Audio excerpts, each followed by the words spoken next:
It needs more fill. There's way too much contrast. That ain't the way we do things in Texas. I hate fill. We're gonna lose all the detail on her face. Good. Whoa. Hold on. You two both might be right. Yeah. Okay, it really depends on the look you're trying to create, okay? Are you lighting a CEO or a fashion icon? A climate change activist. An oil tycoon. A yoga instructor. A bear trapper. Okay, yes.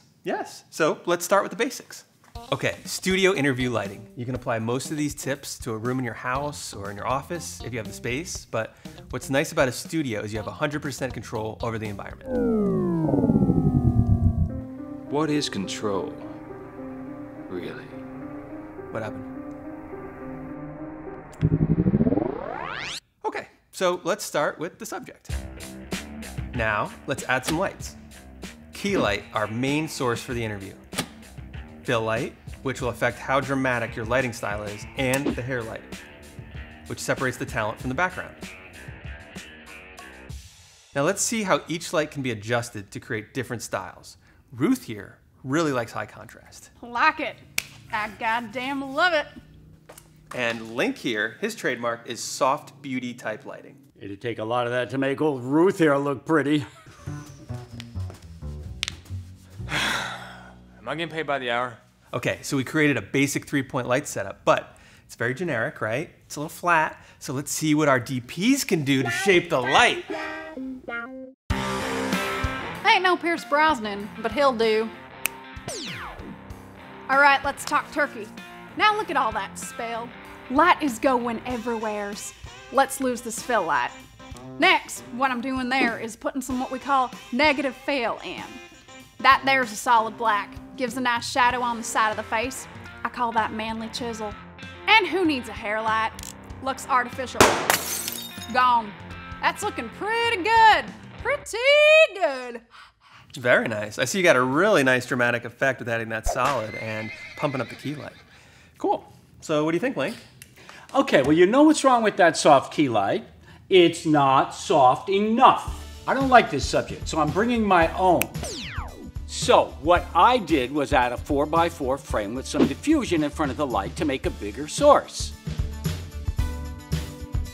Bigger is better, right, Ruth? Now, the solid has to go. We're just losing too many details. I want a nice soft light so my clients look their best. Then I'm going to bring the fill light back in, but I'm going to dim it down so it's not too flat. And last, I'm bringing the hair light back to add that nice separation and glow. There now, that's an interview worth shooting. Well done, Link. I like how you created that stylized beauty look with the 4x4 frame and that softer fill light. So, should we compare our results? So we have our original 3-point interview lighting setup. It's a bit flat and there's not much shape to it, but then Ruth created a very high contrast lighting setup with deep shadows. Link went with a softer, more flattering look.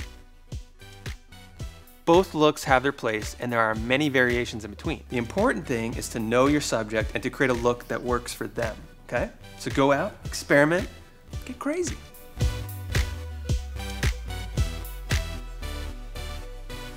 Well, I don't hate yours. Yours ain't crap neither. You wanna get some vegan chili?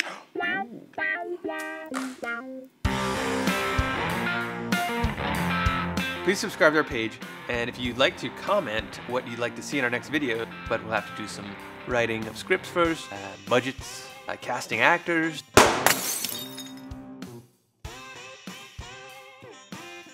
Our main source for the interview, fill light here.